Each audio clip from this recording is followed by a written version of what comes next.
इतना खर्च नहीं रहेगा, ये सरकार का फैसला है। और ये जो सरकार का फैसला है वो छत्तीसगढ़ की सरकार नहीं, भारत सरकार का फैसला है। भारत की सरकार का ये कहना है कि ये जो चिकित्सा का खर्च होता है ये बजट का घाटा बढ़ाता है, और सरकार का ये मानना है कि हम जो चिकित्सा पे खर्च करते हैं इसमें से हमें वापस कुछ नहीं आता।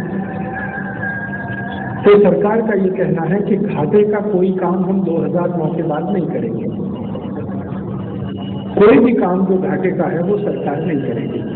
तो सरकार ने 3 क्षेत्र चुने हैं जो 2009 के बाद सरकार उनको छोड़ने वाली है। पहला चिकित्सा का क्षेत्र है, इसमें बजट का कोई पैसा नहीं आएगा। दूसरा क्षेत्र उन्होंने चुना है शिक्षा का। 2009 के बाद इस देश के स्कूल और कॉलेज के लिए कोई फंड नहीं दिए गए सरकार की तरफ से। जितने भी स्कूल कॉलेज चलेंगे सबको अपने पैसे खुद इकट्ठे करने पड़ेंगे, जिनको वो कहते हैं सेल्फ फाइनेंस या स्ववित्त पोषित, अपने ही व्यवस्था खुद करनी पड़ेगी सभी स्कूल और कॉलेजेस को, इंक्लूडिंग यूनिवर्सिटीज। विश्वविद्यालयों को सरकार कह रही है कि फंड्स नहीं मिलेंगे 2009 के बाद। इंटरमीडिएट कॉलेजेस हैं, डिग्री कॉलेजेस हैं, प्राइमरी स्कूल्स हैं, किसी को भी पैसे नहीं आएंगे 2009 के बाद, क्योंकि सरकार का ये कहना है कि शिक्षा का जो खर्च है इसमें से सरकार को वापस कुछ नहीं मिलता। और एक तीसरा क्षेत्र है कृषि का क्षेत्र, जो 2009 के बाद सरकार कह रही है कि हम वहां भी कोई पैसा खर्च नहीं करेंगे।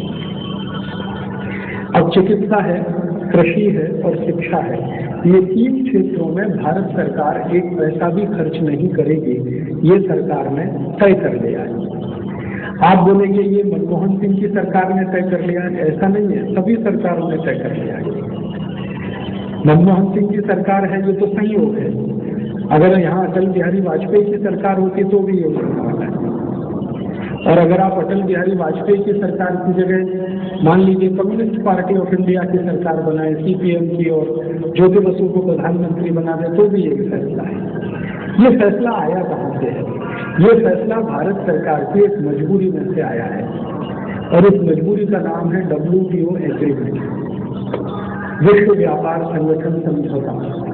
हमारे देश की सरकार ने एक WTO एग्रीमेंट साइन किया है, हम सब जानते हैं, 1994 में, और इस WTO एग्रीमेंट में 2000 शर्तें हैं। उनमें से एक शर्त यह है कि इस पूरे के पूरे समझौते को 2009 के साल तक लागू कर दो। तो सरकार उसको धीरे धीरे लागू कर रही है, 2009 में वो पूरा लागू होना है। तो पूरा लागू होने के लिए 2000 शर्तें उसमें हैं। तो उनमें से एक शर्त यह है कि भारत की सरकार ऐसा कोई काम ना करे जिसमें लाभ ना हो, जिसमें रिटर्न ना हो, ऐसा कोई काम ना करे। क्यों?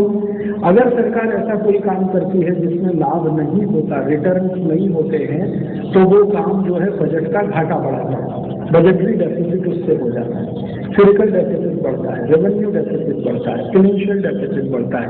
तो सरकार ऐसा कोई काम ना करे जिससे बजट का घाटा बढ़े। तो सरकार ने सूची बनाई है कि ऐसे कौन कौन से काम हैं जो हमको बंद करने पड़ेंगे। तो उसमें सबसे पहला काम है चिकित्सा का खर्च।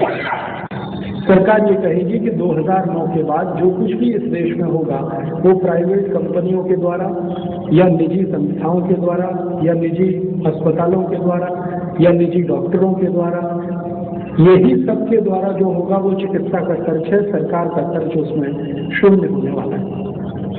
शिक्षा में वो ये कह रहे हैं कि जो निजी कॉलेजेस चल रहे हैं, प्राइवेट कॉलेजेस हैं, प्राइवेट इंस्टीट्यूशंस हैं, सिर्फ वही काम करेंगे। सरकार के द्वारा चलने वाले सभी कॉलेजेस और स्कूल्स को कहा जा रहा है कि आप 3 साल के अंदर अपनी व्यवस्था कर लो। बहुत सारे कॉलेजेस और स्कूल्स को फंड्स तो बिल्कुल बंद हो गए, और आपकी जानकारी के लिए नए स्कूल्स खुलना बंद हो गए। सभी राज्यों में नए स्कूल खोले नहीं जा रहे हैं।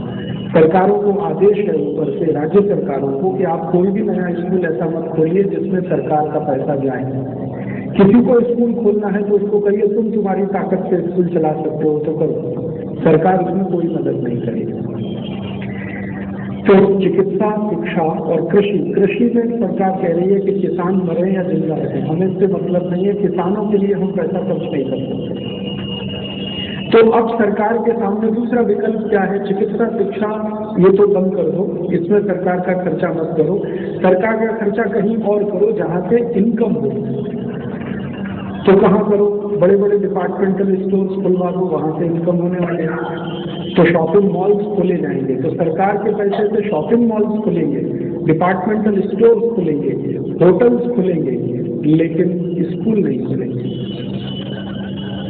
हॉस्पिटल खुलेंगे, लेकिन वो हॉस्पिटल नहीं खुलेंगे जहां 10 रुपए में आप दवा पाते हैं। हॉस्पिटल ऐसे खुलेंगे जहां 10,000 रुपए में आपकी चिकित्सा हो। एस्कॉर्ट खुलेगा, लेकिन सरकारी दवाखाना नहीं खुलेगा। एस्कॉर्ट में आप जाइए, 50,000 खर्च करिए, 5 लाख खर्च करिए। ये सरकारी दवाखाने में आकर हम जो अभी इलाज करा लेते हैं ना, कि हमारा पैथोलॉजिकल टेस्ट 50 रुपए में हो जाता है, किसी भी सरकारी दवाखाने में हम जाएं तो खून की जांच हो जाती है, पेशाब की जांच हो जाती है, कुछ भी जांच आप करा लो 50 रुपए में। अब ये नहीं होगा 2009 के बाद। 2009 के बाद अगर खून की जांच करानी है तो किसी प्राइवेट हॉस्पिटल में जाइए, 10,000 खर्च करिए, 20,000 खर्च करिए, जांच कराइए।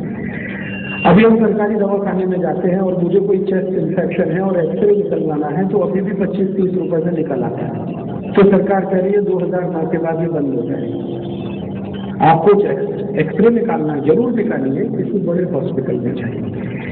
सरकार का ये स्टैंड है कि हम अपनी तरफ से चिकित्सा के लिए, शिक्षा के लिए और कृषि के लिए कोई पैसा खर्च नहीं करेंगे, क्योंकि इसमें से रिटर्न्स नहीं आते हैं, लाभ नहीं मिलता है। हम पैसा खर्च करेंगे वहाँ, जैसे डिपार्टमेंटल स्टोर्स हैं, यहाँ से पैसा मिलेगा। हमें स्पेशल इकोनॉमिक जोन बनाने हैं, उसमें पैसा लगाना है, वहाँ से हमें रिटर्न्स मिलेगा। हमें बहुत बड़े बड़े एरिया मल्टीनेशनल कंपनीज को बेच देने हैं, क्योंकि वहाँ से रिटर्न्स मिलेगा। तो सरकार अभी हो गई है व्यापारी। एक शब्द में मैं ये कहूँ, व्यापारी वही करता है जहाँ से लाभ की उम्मीद हो। व्यापारी ऐसा कोई काम नहीं करता जहाँ लाभ ना मिले। लाभ नहीं मिले तो वो धर्मार्थी काम होता है। तो सरकार अपना धर्मार्थी स्वरूप 2009 में खत्म करने जा रही है, और हमारे संविधान में एक शब्द लिखा हुआ है, उसको खत्म करने की पूरी तैयारी है। वेलफेयर स्टेट नहीं रहेगा अब ये देश 2009 के बाद। और केंद्र सरकार ने इसके लिए सर्कुलर भेजना शुरू कर दिया है। अभी थोड़े दिन पहले मुझे all India institute of medical sciences में जाने का मौका मिला, तो मैंने वो सर्कुलर पढ़ा। वहाँ के डायरेक्टर ने मुझे कहा, देखो राजीव भाई, आप बोलते थे ये बात 1998 में, अभी ये हमारे सामने आ गई। मैंने ये कभी 1998 में कहा था कि अगर WTO एग्रीमेंट लागू होगा तो ये चीज़ होने वाली है। तो वो कहते हैं हाँ, आपने हमको 98 में बोला था, लेकिन अब हम देख रहे हैं कि ये हो रहा है। All India institute of medical sciences में चिट्ठी आ गई है कि अगले साल से पगार को छोड़कर कोई भी फंड नहीं आएंगे। वो कहते हैं कि हमको रिसर्च करनी है। उन्होंने कहा रिसर्च आप मत करो, प्राइवेट कंपनियां रिसर्च करेंगी, जरूरत है तो खरीद दो उनको। All India institute of medical sciences में जो चिट्ठी आई है, वैसी ही चिट्ठी दिल्ली यूनिवर्सिटी में आई है, जवाहरलाल नेहरू विश्वविद्यालय में आ गई है। और जब मैंने इसका कंफर्मेशन किया तो भारत के फाइनेंशियल सेक्रेटरी बोलते हैं कि ये बिल्कुल सच है। 2009 के बाद फिस्कल डेफिसिट बढ़े, फाइनेंशियल डेफिसिट बढ़े, बजटरी डेफिसिट बढ़े, ऐसा कोई काम सरकार नहीं करेगी। माने सेवा के सब काम, कल्याण के सब काम सरकार अब बंद कर देगी। अब प्रश्न उठता है कि जब भारत की सरकार ये सब बंद कर देगी तो लोगों का क्या होगा? आज हमारे भारत देश की जो परिस्थिति है वो ये कि 110 करोड़ लोग इस देश में रहते हैं। इनमें से पूरी ताकत लगा के मात्र 33 करोड़ लोग ही हैं जो चिकित्सा ले सकते हैं, मात्र 33 करोड़। और वो तीनों, चारों, पांचों सब तरह की चिकित्सा ले सकते हैं। एलोपैथी की ले सकते हैं, होम्योपैथी की ले सकते हैं, आयुर्वेद की ले सकते हैं, नेचुरोपैथी की ले सकते हैं, योग प्राणायाम सीख सकते हैं। 33 करोड़ लोगों की ही ताकत है कि वो कोई भी चिकित्सा ले सके। बाकी के जो 77 करोड़ लोग हैं उनके पास तो कोई भी चिकित्सा लेने की ही ताकत नहीं। अब चूंकि उनकी चिकित्सा लेने की ताकत नहीं है तो वो ओझा के पास जाएंगे, दुनिया के पास जाएंगे, किसी न किसी के पास जाएंगे, उसमें उनकी मजबूरी है। अब हम उनको ये बोले कि वो मूर्ख है, महामूर्ख है, वो एक अलग विश्लेषण हो सकता है, लेकिन उनकी ताकत ही नहीं है। कि वो रायपुर शहर तक आ सके और कोई चिकित्सा करवा के अपने गाँव वापस आ सके। क्योंकि ये जो 77 करोड़ लोग हैं, इनके बारे में भारत के राष्ट्रपति महोदय जो वर्तमान में डॉक्टर अब्दुल कलाम है, उन्होंने एक सर्वे कराया और इस सर्वे को लेकर वो सांसदों के साथ बहुत बार बात कर चुके हैं, लेकिन उसका रिजल्ट कुछ नहीं निकल गया। डॉक्टर अब्दुल कलाम का 5वां साल है ये और थोड़े दिन में वो रिटायर होने वाले हैं, दोबारा चुने जाएंगे मालूम नहीं, लेकिन 5 साल में उन्होंने एक सर्वे जरूर करा दिया है इस देश को आईना दिखाने के लिए। उन्होंने जो सर्वे कराया है वो ये बताता है कि 77 करोड़ लोग भारत में किस स्थिति में रहते हैं जिनको रोज पीने का शुद्ध पानी नहीं मिलता है, और उन 77 करोड़ लोगों में डॉक्टर अब्दुल कलाम के सर्वे के अनुसार 25 करोड़ लोगों की ताकत इतनी कम है जो एक दिन में 15 रुपए भी खर्च नहीं कर सकते। 25 करोड़, लगभग 15 करोड़ लोग ऐसे हैं जो एक दिन में 1.5 रुपया खर्च नहीं कर सकते, और 10 करोड़ लोगों की गरीबी इतनी भयंकर है जो एक दिन में 1 रुपया भी खर्च नहीं कर सकते। उनको 2 समय खाने का कभी भी भोजन नहीं मिलता। डॉक्टर अब्दुल कलाम ने ये जो सर्वे कराया वो इंडियन स्टैटिस्टिकल डिपार्टमेंट की मदद से कराया, और वो सर्वे बोलता है कि भारत में कुल 21 करोड़ परिवार हैं, उनमें से 14 करोड़ परिवारों के पास झुग्गी झोंपड़ियां हैं, घर भी नहीं है। जिनको घर कहा जाए ऐसी स्थिति में भी वो नहीं रहते, तो वो झुग्गी झोंपड़ी में रहते हैं। तो इतनी भयंकर गरीबी में इस देश के 77 करोड़ लोग रहेंगे, उनकी चिंता है कि वो क्या करेंगे 2009 के बाद। अभी तो हम ये मान लेते थे कि कहीं प्राइमरी हेल्थ सेंटर है, सरकार का दवाखाना है, वो वहां जा सकते हैं, 200-500 रुपए की कुछ गोली मिल गई, डॉक्टर ने उनकी मदद कर दी तो कुछ तो कर सकते हैं। लेकिन 2009 के बाद वो भी खत्म होने वाला है। भारत की सरकार मालूम है सारे प्राइमरी हेल्थ सेंटर को रिलायंस को सौंपने जा रही है, टोटल प्राइवेटाइजेशन। रिलायंस चलाएगा प्राइमरी हेल्थ सेंटर को। अब रिलायंस वालों से मैंने पूछा आप कैसे चलाएंगे, तो उन्होंने कहा हम ये सब प्राइमरी हेल्थ सेंटर्स को हॉस्पिटल में बदल देंगे।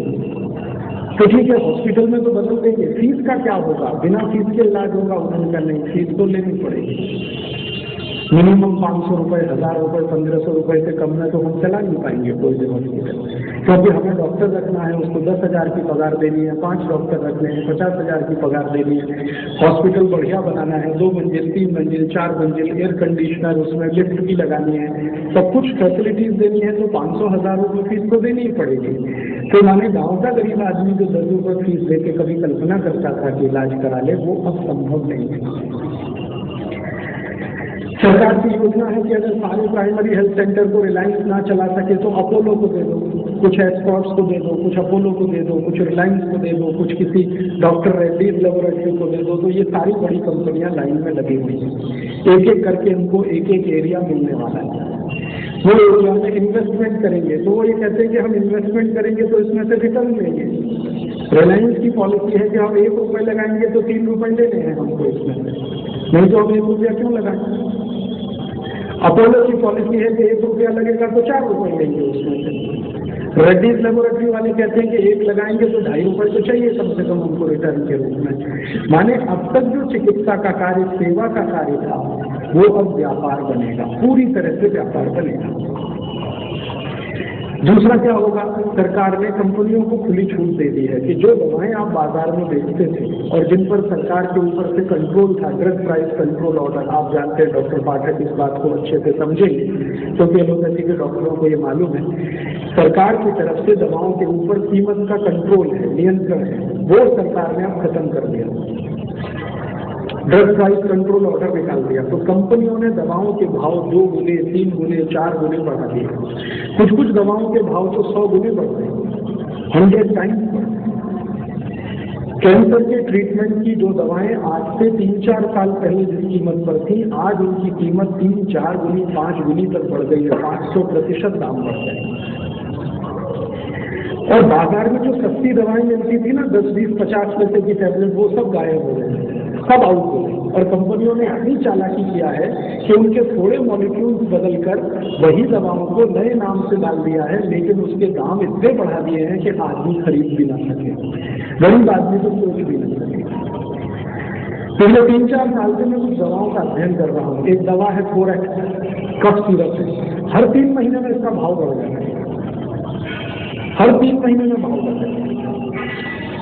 और मैं 4 साल में देखा है उसका भाव 650% बढ़ चुका है। Forex cough syrup 650%।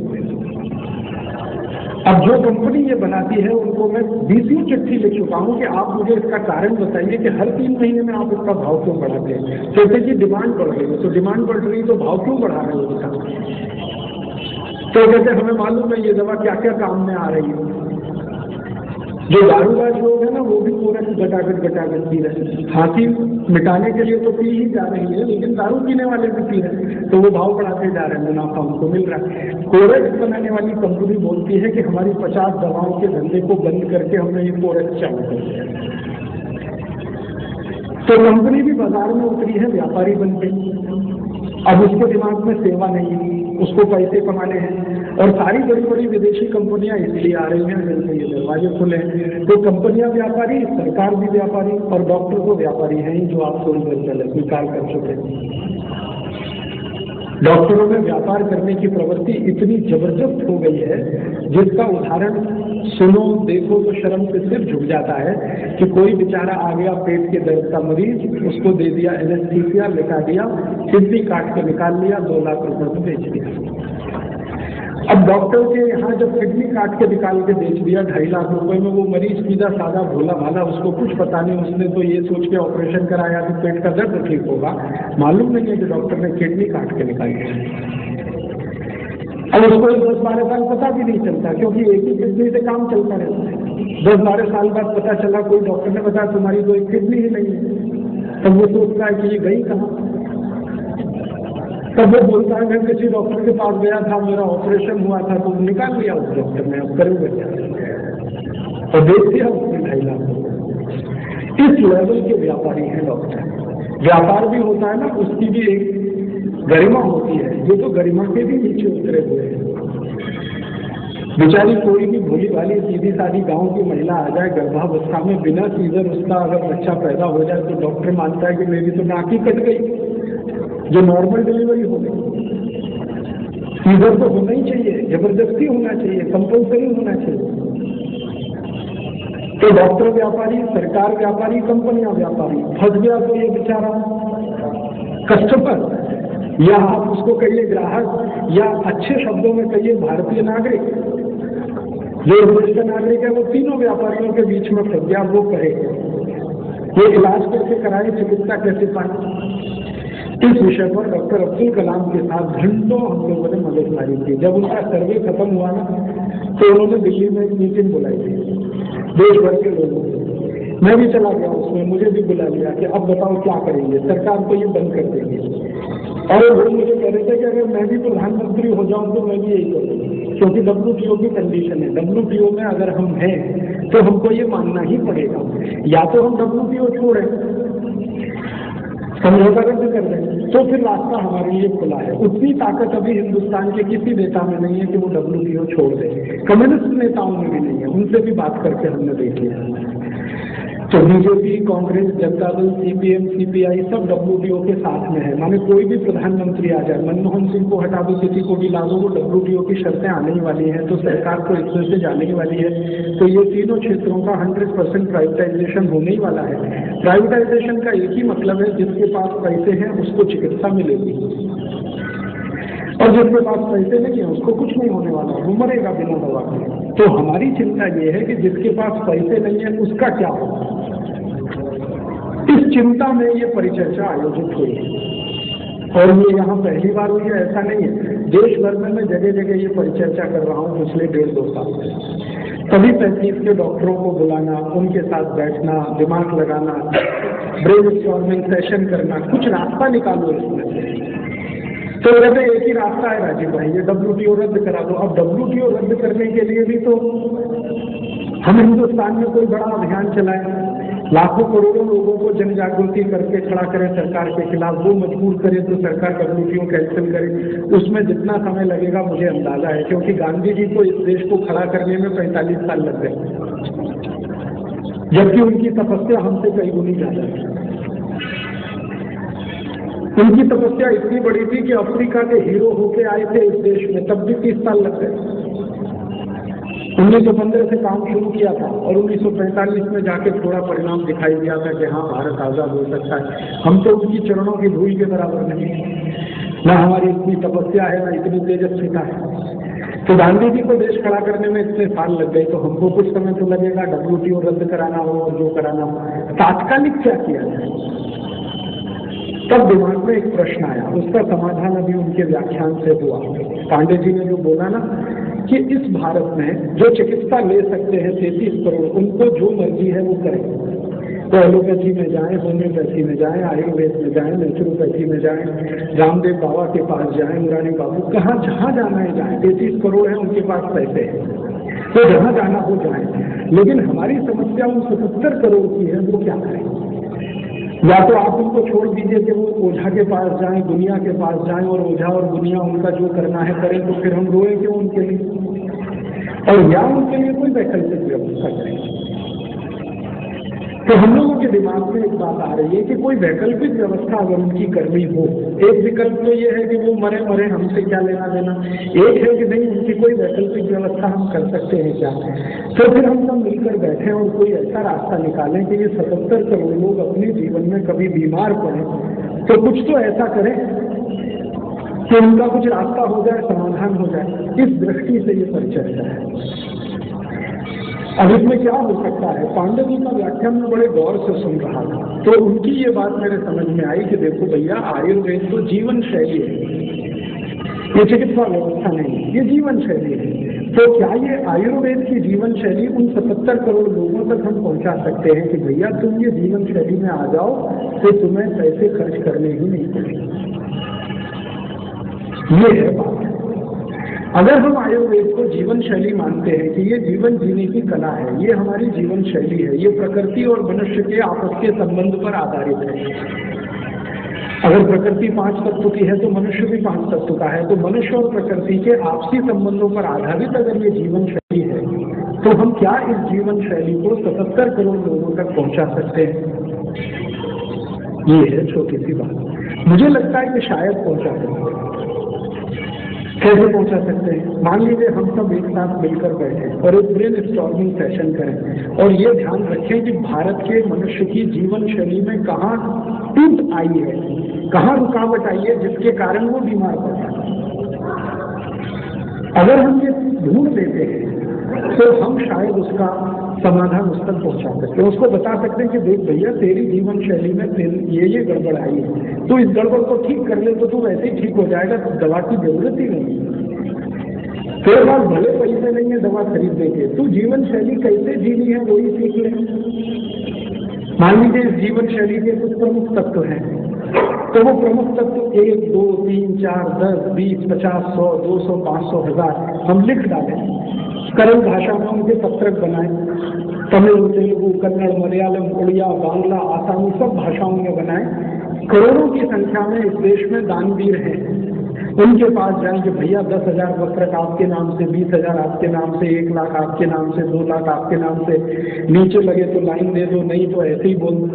तो ऐसे अगर करोड़ 2 करोड़ पत्रक हम छपा के उन लोगों तक पहुंचा सकें जिनकी जीवन शैली हमारे आयुर्वेद की जीवन शैली से मिल जाए, तो शायद उनका समाधान इसमें से हो जाए। इसमें हम सब एक दूसरे के कॉम्प्लीमेंट्री हो सकते हैं।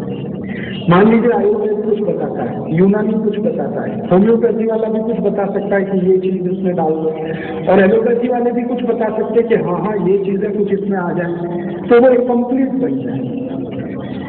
और वो 1 पन्ने का हो, 2 पन्ने का हो, 4 पन्ने का हो, 10 पन्ने का हो, और वो हम छपा के निःशुल्क, बिना किसी शुल्क के करोड़ों की संख्या में स्थानीय भाषाओं में उन तक पहुंचाएं जिनको उसकी जरूरत है, और पहुंचाने का काम करें। उसके साथ साथ उस पर उनसे संवाद हो। जैसे गांव-गांव में राम कथाएं होती हैं, ठीक है, बहुत अच्छा है, महाभारत की कथाएं होती हैं, 60 साल से चल रही है राम की कथाएं, महाभारत की कथाएं, मैं भी बचपन तो सुनता रहा हूँ, आप सब सुनते रहे हैं। तो ये राम कथा कहने वाली और कृष्ण कथा कहने वालों को कहा जाए, भैया ये स्वास्थ्य की कथा भी कह दो जरा। राम की कथा वो सुनते हैं, पता नहीं दूसरे राम पैदा होंगे भी नहीं होंगे। कृष्ण की कथा सुन रहे, दूसरे कृष्ण होंगे भी कि नहीं होंगे मालूम नहीं है, लेकिन ये स्वास्थ्य की कथा कह दिया तो उसका जीवन से सुखी हो जाएगा। तो हमारे आजादी बचाओ आंदोलन और हिंदू स्वराज अभियान की ये तैयारी कि अगर आप जैसे विशेषज्ञों की मदद से हमारे पास ऐसी कुछ सामग्री आ जाए जो 2, 4, 5, 10, 20 पन्नों में छप जाए, स्थानीय भाषाओं में ट्रांसलेशन की गारंटी हमारी है। देश भर में भीख मांगेंगे उसको छापने के लिए, वो भी जिम्मेदारी हम लेते हैं, पहुंचाएंगे भी हम, लेकिन वहां तक वो बात पहुंच जाए, उसको ये मालूम हो जाए कि जीवन में ये करने से मैं स्वस्थ होता हूँ। और इस विषय पर पिछले 2-3 वर्षों से मैं जितने विशेषज्ञों से मिला, जैसे एलोपैथी के कई विशेषज्ञ मुझे बोलते हैं कि राजीव भाई 90% बीमारियां साइकोसोमेटिक हैं। इसका मतलब तो ये हुआ कि अगर 90% बीमारियां साइकोसोमेटिक हैं तो वो बिना दवा के ठीक हो सकती है। 90%। अगर 90% बीमारियों को बिना दवा के एलोपैथी वाले ठीक कर सकते हैं तो फिर आयुर्वेद वाले पीछे क्यों रहे, होम्योपैथी वाले पीछे क्यों रहे, और यूनानी वाले क्यों रहे? और ये सब मिलके हो सकता है सबको ही ठीक कर लें, 1% छोड़ के एक्सीडेंटल केसेस को छोड़ दिया जाए तो हो सकता है सभी को ठीक कर लें। सभी के पास कुछ ना कुछ विशेषज्ञता है।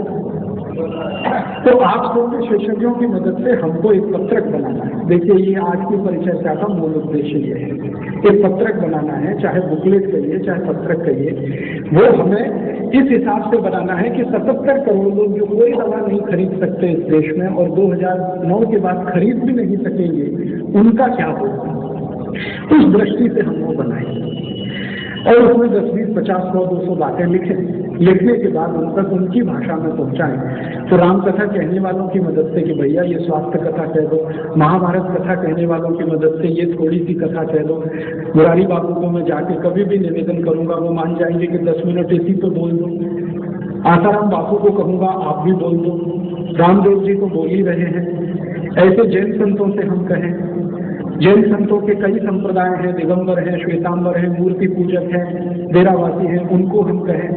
इस्लाम को मानने वाले जो उनके उलेमा हैं, मौलाना हैं, जो रोज मस्जिद में व्याख्यान देते हैं, हर शुक्रवार को तो मैंने सुने ही है कि बड़े बड़े व्याख्यान होते हैं, उनसे तो भैया ये स्वास्थ्य कथा भी कह दो थोड़ी सी, जो उसकी जिंदगी चलाने में मदद करती है। तो इस्लाम में या हिंदुओं में जो भी मुख्य हैं, जो समाज को कभी कभी दिशा देने का काम करते हैं, उनकी मदद से यही सब पत्रकों में लिखी हुई बातें रोज रोज बोलना सुनना, तो ये बैठ जाएगी दिमाग में, ये बैठ जाएगी तो शायद वो अपने स्वास्थ्य का खुद हल निकाल देगा।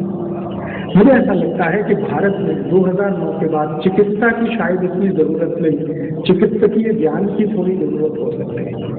हेल्थ फैसिलिटीज नहीं चाहिए, हेल्थ एजुकेशन चाहिए। हेल्थ फैसिलिटीज जितनी हैं आगे भी बढ़े, ठीक है, चलती है, लेकिन हेल्थ एजुकेशन अगर मिलने लगे और सरल आसानी से मिलने लगे तो मुझे लगता है कि ये बहुत बड़ा काम हम कर पाएंगे।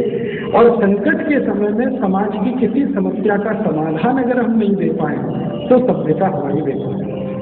संकट आ रहा है, हम देख रहे हैं 3 साल के बाद। अगर इस संकट में हम इस समस्या का कोई समाधान दे पाते हैं, वो आयुर्वेद की मदद से हो, यूनानी की मदद से, होम्योपैथी, एलोपैथी या प्राणायाम, नेचुरोपैथी, किसी की भी मदद से हो या सबकी मदद से हो, तो हमारी तो इच्छा वो है कि हम इस समाधान की तरफ बढ़ें। आप सभी रायपुर के निवासी यहाँ हैं, सुधी हैं, थोड़ा भी अगर आप इसमें कुछ मदद कर सकें तो करें। क्या मदद कर सकते हैं? मान लीजिए हम ये 20 पन्ने की एक पुस्तिका बनाते हैं या 10 पन्ने की बनाते हैं, तो इसमें ज्ञान के रूप में क्या डालना, उसमें आप एक मदद कर सकते हैं। और ये बनने के बाद हम आपको दे दें कि भैया ये बन गई है, ये उसका मॉडल है, आप उसको 10,000, 20,000, 25,000 अपने नाम से छपाओ, अपनी संस्था के नाम से छपाओ और वहां बांटो जहां चिकित्सा पहुंचती नहीं है। मुझे ऐसा लगता है। एक वैद्य जी को अभी मैं मिला पुणे में, उनकी उम्र 84 साल की। उन्होंने मुझे कहा देखो तुमको अगर ये काम करना है, तो उन्होंने मुझे कहा बाघ भट्ट की 2 पुस्तकें पढ़ो, अष्टांग हृदय और अष्टांग संग्रह। तो मैंने पढ़ना शुरू कर दिया। अब वो पढ़ते पढ़ते मुझे उसमें से ऐसी अद्भुत बातें मिली है जो मैं मानता हूं कि अगर वही आदमी पालन करने लगे तो जिंदगी भर निरोगी रहे। उसमें से 3-4 बातें मैंने ले ली। एक जगह बाघ भट्ट जी लिखते हैं, संस्कृत में है, बड़ी सुंदर बात है कि ऐसा कोई भी भोजन मत करो जिसको सूर्य का प्रकाश और पवन का स्पर्श नहीं हुआ। हाँ, सूर्य का प्रकाश और पवन का स्पर्श नहीं हुआ हो, ऐसा कोई भी भोजन मत करो तो स्वस्थ रहोगे। तो जिस दिन मैंने ये पढ़ा, आज से 2 साल पहले की बात है, मैंने 2 साल से सोचना शुरू किया कि ये चक्कर क्या है, सूर्य का प्रकाश और पवन का स्पर्श। तो बहुत दिन के बाद समझ में आया कि फ्रिज में रखा हुआ भोजन मत करो, क्योंकि फ्रिज एक ऐसी चीज है जिसको ना सूर्य का प्रकाश मिलेगा ना पवन का स्पर्श मिलेगा। तो मैंने 2 साल से फ्रिज की चीजें खाना बंद कर दिया और उसका मुझे अपने जीवन में इतना लाभ हुआ है जो मैं किसी को भी जोर जोर से चिल्ला के बोलता हूँ कि भैया फ्रिज का पानी कभी मत पियो। फ्रिज की रखी हुई कोई चीज मत खाओ। मेरे यूरोप और अमेरिका में बहुत दोस्त हैं, क्योंकि मैं बहुत घूमता रहा। मैंने उनको भी बोलना शुरू किया और उनकी भी समस्याएं हल हो रही हैं। मैं जब भी यूरोप जाता हूं तो मैं देखता हूं कि उनकी एक बहुत भयंकर समस्या है। कोई भी यूरोपियन और अमेरिकन आदमी सवेरे जब टॉयलेट रूम में जाता है तो 1 घंटे के पहले बाहर ही नहीं आता, एवरेज कभी कभी 2 घंटे। और उनको पूछो भैया करते क्या हो तुम 2 घंटे टॉयलेट रूम में? तो कहते जी न्यूज पेपर पढ़ते, मैगजीन पढ़ते। क्यों पढ़ते? स्टूल पास नहीं होता, पेट साफ नहीं होता। कई बार जब तुम जोर लगाते फिर भी नहीं। गाना भी गाते हैं, मेरे सपनों की रानी कभी आएगी, आती नहीं। 2 घंटे बैठते हैं और उसका दुष्परिणाम ये है कि उनके मुंह से बदबू आती है, शरीर में से बदबू आती है। शरीर की बदबू को छुपाने के लिए डिओडोरेंट स्प्रे करते हैं, मुंह की बदबू को छुपाने के लिए माउथ फ्रेशनर स्प्रे करते हैं। तब समझ में आया कि ये उनकी मजबूरी है, स्टेटस सिंबल नहीं है। फिर मैंने कहा फ्रिज का पानी बंद कर दो, और किया, और 7वें दिन से पेट साफ होने लगा।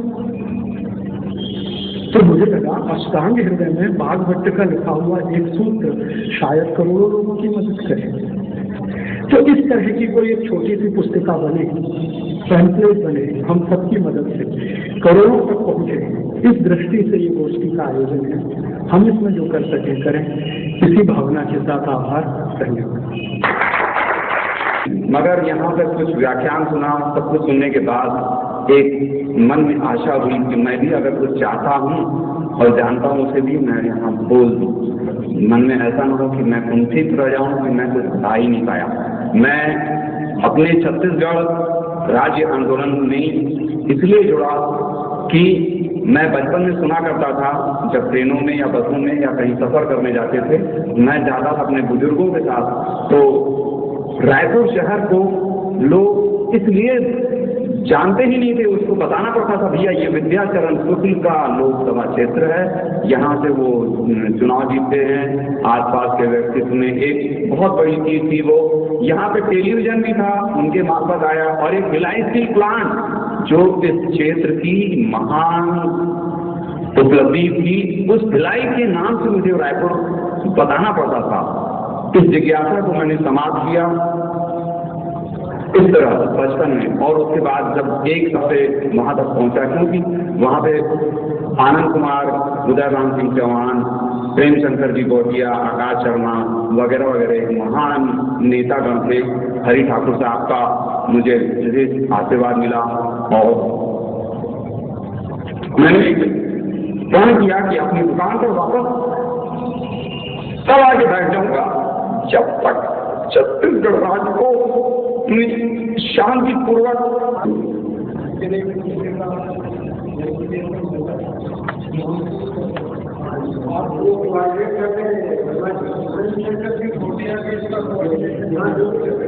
कोऑर्डिनेशन करेंगे और 4% 2% 5% 10% जो आप चाहते हैं जीवन शैली वो आपकी, और वो सबके लिए हो जाएगा। 8-10 दिन तक तैयार हो जाते हैं जी।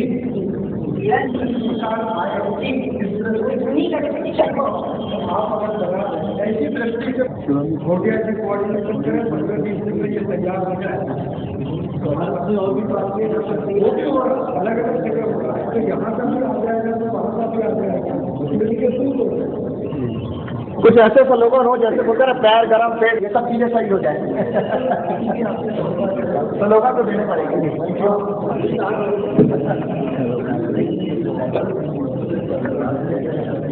काफी देना पड़ेगा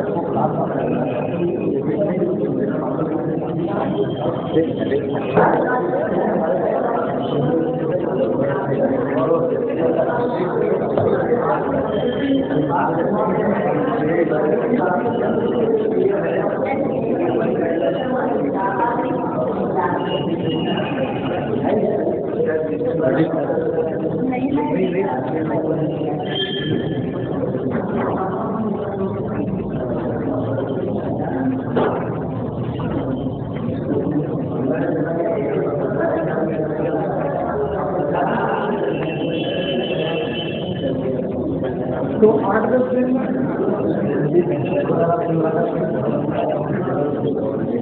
मिलते रहेंगे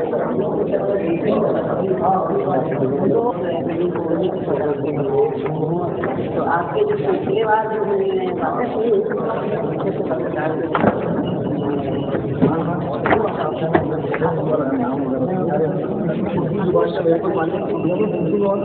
फारसी को ये बनाए मेरे कपड़े को उर्दू होते हैं और नहीं जो लैंग्वेज के हिसाब से काटती है ऐसी गाय माता